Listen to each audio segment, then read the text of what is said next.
Assalamualaikum warahmatullahi wabarakatuh. Solih Soliha, insya Allah.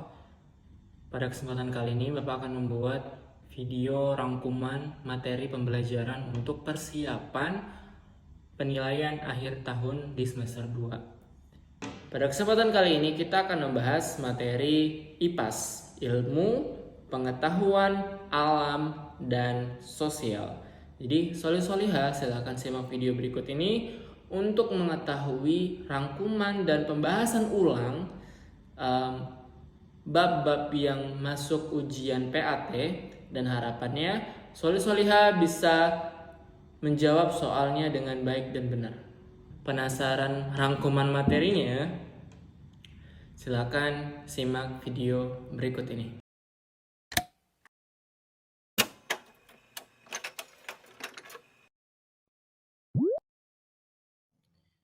Bismillah.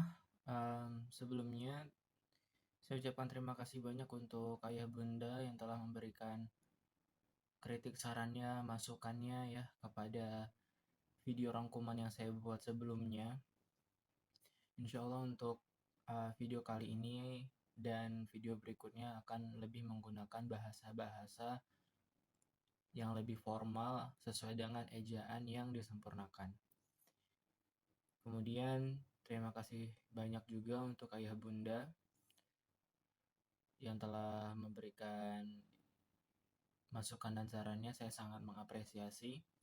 Kemudian Bapak juga mohon maaf untuk bahasan rangkuman materi pendidikan Pancasila yang kemarin cukup panjang ya, cukup panjang seperti mendengarkan Bapak sedang mendongeng gitu ya. Insya Allah untuk berikutnya akan lebih singkat, padat, dan jelas, dan langsung to the point aja. Harapannya Solih Soliha juga setelah mendengarkan video rangkuman, Solih Soliha juga belajar mandiri di rumah kayak gitu ya, dengan pengawasan dari ayah dan bunda. Alhamdulillah untuk materi yang akan masuk dalam penilaian akhir tahun ilmu pengetahuan alam dan sosial, kita bagi menjadi 2 materi. Yang pertama ada materi IPA, insya Allah diambil dari bab 4 tentang bentuk-bentuk energi, kemudian tentang transformasi energi, pengertian, dan contoh-contoh kegiatannya dalam sehari-hari. Transformasi energi itu lebih kepada perubahan energi, perubahan bentuk energi. Yang ketiga ada energi potensial, energi kinetik. Kelima ada energi kimia, dan diharapkan mempelajari ringkasan materi yang telah diberikan. Itu untuk materi IPA. Kalau untuk materi IPS ada di bab 8. Jadi kita collaborate atau kolaborasi materi IPA dan IPS. Untuk yang pertama ada arti norma dan adat istiadat. Yang kedua peraturan tidak tertulis, peraturan tertulis. Yang ketiga sanksi. Dan yang keempat, tahukah kalian halaman 222. Hal-hal tersebutlah yang diminta Soleh-Soleh untuk dipelajari lagi di rumah. Untuk video lebih lengkapnya silakan simak pembahasan berikutnya. Insya Allah Bapak akan merangkum lagi pembahasan yang ada di buku pelajaran. Semoga bisa lebih singkat, padat, dan jelas dengan bahasa-bahasa yang sesuai dengan ejaan yang disempurnakan, dan Soleh-Soliha juga bisa mempelajarinya dengan baik. Soleh-Soliha, kita bahas pertama di peta konsep bab 4 tentang energi. Energi dapat dibedakan menjadi 2. Yang pertama dari bentuk energi, yang kedua dari transformasi energi. Energi jenis-jenisnya ada energi panas, energi bunyi, energi kinetik, energi potensial. Kalau perlu ditambahkan lagi ada energi yang elastis ya. Energi yang elastis atau kemudian untuk transformasi energi atau perubahan bentuk energi, yang pertama energi gerak menjadi energi listrik, Yang kedua, energi listrik menjadi energi cahaya. Kemudian kita masuk ke pola pembelajaran yang sudah Bapak jelaskan yang kemarin. Kita langsung ke kamus mini dan ke ringkasan materi. Kamus mini, energi adalah kemampuan untuk melakukan kerja. Energi kinetik adalah energi yang disebabkan oleh gerak. Energi potensial adalah energi yang ada pada suatu benda karena letaknya. Yang keempat, panel surya adalah alat berbentuk papan yang berfungsi mengubah energi cahaya menjadi energi listrik. Generator adalah pembangkit tenaga listrik. Di sini Bapak lengkapi ya, karena di sini tulisannya pembangkit tenaga. Seharusnya dia pembangkit tenaga listrik. Berikutnya yang keenam, pendulum. Pendulum itu adalah bandul yang tergantung pada seutas tali. Yang ketujuh, transformasi. Di sini tulisannya typo ya. Sorry, harusnya dia transformasi. Di buku tertulis transformasi. Jadi transformasi adalah perubahan, bisa berubah bentuk, fungsi, sifat, dan sebagainya. Yang terakhir, turbin adalah mesin atau motor yang roda penggeraknya berbentuk baling-baling. Jadi turbin itu sering digunakan dalam pembangkit listrik tenaga air dan pembangkit listrik tenaga angin. Kemudian untuk ringkasan materi, ada macam-macam bentuk energi, antara lain energi gerak, energi cahaya, energi kimia, energi panas, energi bunyi, dan energi listrik. Transformasi energi, perubahan bentuk energi menjadi bentuk energi yang lain agar dapat dimanfaatkan oleh manusia. Ya, ini tadi udah kita bahas di kamus mini ya. Salah satunya transformasi energi adalah aktivitas manusia mengubah energi kimia. Mohon diingat, mengubah energi kimia dari makanan menjadi energi gerak. Ya, soleh-solehah. Untuk energi potensial, energi yang dapat berupa energi kimia, energi pegas, dan energi gravitasi. Energi kimia dapat tersimpan dalam makanan dan baterai. Ingat ya, energi kimia dapat tersimpan dalam makanan dan baterai. Kalau di bagian 7, energi pegas tersimpan pada benda elastis. Ya, tadi seharusnya yang dibahas energi pegas ya, yang memiliki ataupun yang berasal dari benda yang bersifat elastis seperti karet, dan yang lainnya. Energi gravitasi adalah energi yang tersimpan pada benda yang di tempat tinggi. Energi ini dapat berubah menjadi energi gerak. Yang ke-9, energi kinetik adalah energi yang disebabkan oleh gerak. Yang ke-10, energi kinetik dapat berupa energi bunyi, energi panas, energi cahaya, dan energi listrik. Tahap ketiga, Bapak minta tolong untuk dibahas ulang soal-soal yang ada di bab 4. Pastikan semua sudah dikerjakan dan sudah dinilai oleh Bapak Ibu gurunya. Sekarang kita masuk ke hal-hal yang tidak ada dalam rangkuman. Coba kita perhatikan ya. Mungkin kita ke energi potensial. Energi potensial ini mungkin soleh-solehah bingung ya. Energi potensial itu sebenarnya energi apa gitu kan. Jadi kalau sederhana yang bisa Bapak sampaikan, jadi energi potensial itu kalau kita lihat di halaman 105, sumber energi tersimpan dalam berbagai macam benda. Energi yang tersimpan pada suatu benda disebut energi potensial. Jadi yang kita bisa pahami adalah ketika suatu benda memiliki energi, maka energi yang ada di dalam benda tersebut adalah energi potensial. Artinya benda itu memiliki potensi atau kemampuan untuk menjadi sumber energi. Agar dapat dimanfaatkan, energi itu harus diubah menjadi energi bentuk lain. Untuk memahami energi potensial, silakan lakukan percobaan berikut. Nah, kalau Bapak bisa kasih contoh dari benda yang memiliki energi potensial, itu tadi sudah kita bahas di Kamus Mini. Dia ada generator, pendulum, dan turbin. Itu adalah benda yang memiliki energi potensial di dalamnya. Jadi energinya natural ada di benda tersebut. Baik, untuk pembahasan bab 4 mungkin itu saja yang bisa Bapak sampaikan. Intinya Bapak berharap soleh-solehah bisa belajar secara mandiri, ya, dibaca ulang lagi. Kalau ada hal-hal yang ingin ditanyakan, hal-hal yang ingin didiskusikan, hal-hal yang masih membuat soleh-solehah bingung, dapat ditanyakan langsung ke Bapak dan Ibu gurunya.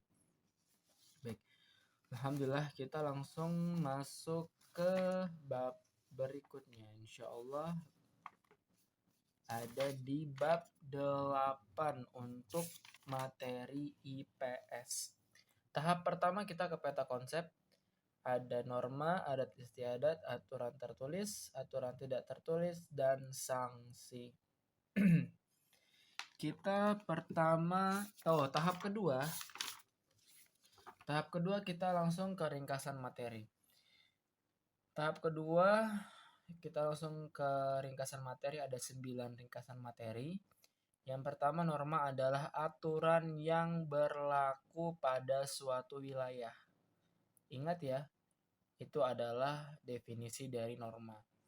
Yang kedua, adat istiadat adalah aturan tidak tertulis dan diakui sebagai hal yang baik untuk dilakukan.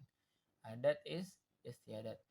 Yang ketiga, adat istiadat merupakan bagian dari norma. Jadi adat istiadat itu ada di dalam norma. Yang keempat, ada peraturan tertulis dan peraturan tidak tertulis. Yang kelima, peraturan tertulis artinya peraturan dengan sanksi memaksa. Ingat ya, peraturan tertulis artinya peraturan dengan sanksi memaksa. Yang keenam, sanksi peraturan tertulis berupa denda atau penjara. Peraturan tidak tertulis adalah peraturan yang dibuat oleh manusia dan disesuaikan dengan kondisi dan masyarakat atau daerah setempat.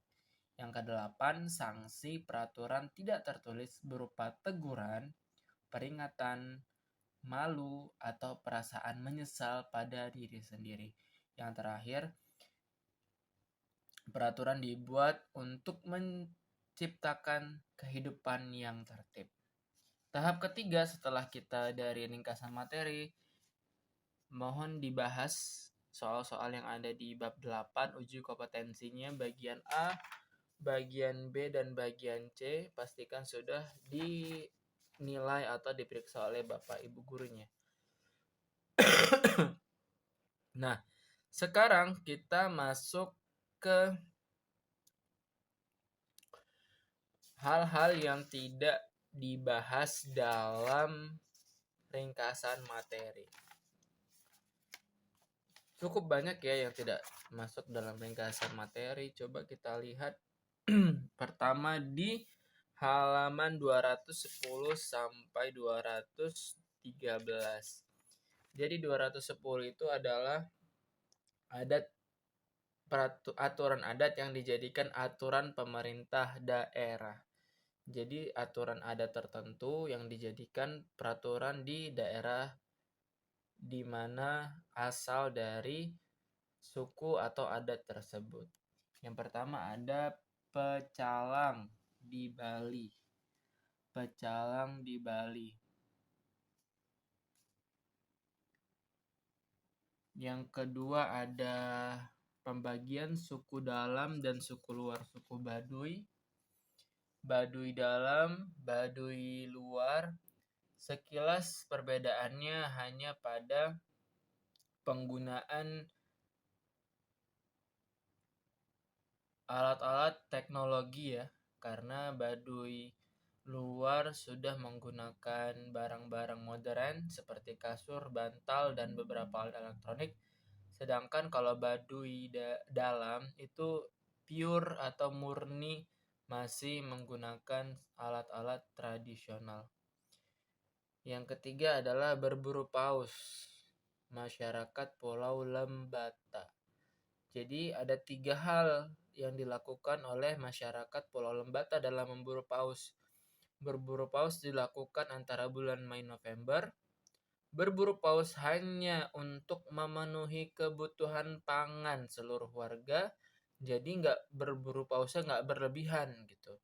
Jadi satu paus bisa untuk beberapa anggota keluarga gitu kan, untuk satu kampung misalnya satu paus gitu kan, jadi berburunya nggak ugal-ugalan atau terlalu banyak.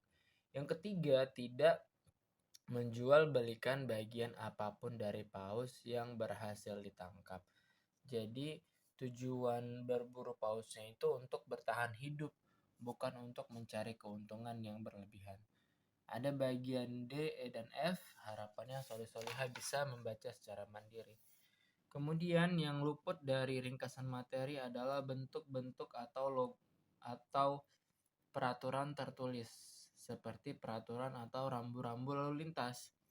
Mohon dilihat sekilas dan dipahami bentuknya. Karena kalau kita lihat dari rambu-rambu lalu lintas, itu unik soleh-solehah. Jadi kalau kita lihat sekilas kita jadi tahu sebenarnya ada tikungan tajam ke kiri, tikungan tajam ke kiri lalu ke kanan, tikungan tajam ke kiri, persimpangan ke kanan, saling datar tanpa pintu, simpang datar berpintu, dan yang lainnya. Nah, dan banyak lagi rambu-rambu lalu lintas yang ada ya, soleh-solehah. Baik, mungkin untuk terakhir, fungsi dari norma.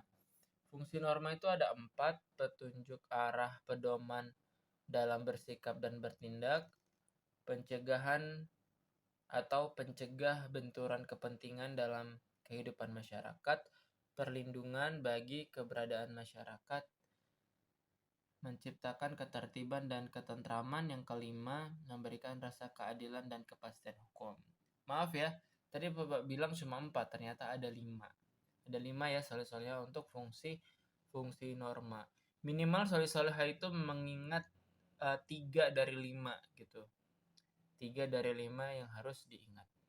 Dan sebelum penutup, kita bahas di kamus mininya ya. Yang pertama ada adat, aturan perbuatan yang lazim turut atau dilakukan sejak dahulu kala. Adat istiadat. Nah, jadi soleh-solehah, adat dan istiadat itu berbeda ya. Jadi jangan salah kaprah atau jangan salah definisi. Adat itu aturan yang lazim diturut atau dilakukan sejak dahulu kala. Kalau adat istiadat, aturan tidak tertulis yang diakui sebagai hal yang baik untuk dilakukan. Aturan adalah hasil perbuatan yang mengatur. Hukum adalah peraturan atau adat yang secara resmi dianggap mengikat, yang tidak dikukuhkan oleh yang dikukuhkan oleh penguasa atau pemerintah. Jera artinya kapok atau tidak ingin melakukan hal itu lagi. KTP, kartu tanda penduduk, merupakan kartu identitas diri yang dimiliki oleh warga negara Indonesia ketika menginjak usia 17 tahun. Norma adalah peraturan yang berlaku pada suatu wilayah. Patuh artinya suka menurut perintah. Sanksi artinya adalah hukum yang diberikan kepada orang yang melakukan pelanggaran. Yang terakhir adalah tertib. Artinya menurut aturan atau mengikuti aturan yang berlaku. Itu aja ringkasan materi yang Bapak bisa sampaikan dalam pembahasan IPAS, materi IPA dan IPS. Sekali lagi, tujuan Bapak sebenarnya membuat video rangkuman seperti ini agar memudahkan soli-soliha untuk belajar dan mengingat hal-hal apa saja yang akan masuk pada penilaian akhir tahun. Sebelumnya Bapak juga mohon maaf, Bapak nggak bisa buat videonya di semester lalu, baru bisa buat di semester ini karena sumber dayanya baru ada di semester ini gitu. Dan mohon doanya semoga bisa lebih baik lagi, dan Bapak juga berharap dan berdoa untuk soleh-soleha nanti di kelas 5 bisa lebih baik lagi, lebih semangat lagi. Karena satu hal yang selalu Bapak sampaikan kepada kakak kelas soleh-soleha di tahun lalu, karena tahun lalu kan mereka kelas 4 gitu. Yang Bapak ingatkan kepada mereka adalah nanti di kelas 5 materinya lebih banyak, belajarnya lebih fokus, belajarnya lebih banyak. Jadi harapannya bisa lebih fokus dan serius mengikuti pembelajaran yang ada di sekolah. Dan terbukti mereka rindu dengan situasi di kelas 4 karena di kelas 5 berbeda. Tapi alhamdulillah itu adalah proses pembelajaran. Semoga soleh-soleha dapat beradaptasi dengan baik. Dan semoga video ini bermanfaat. Assalamualaikum warahmatullahi wabarakatuh.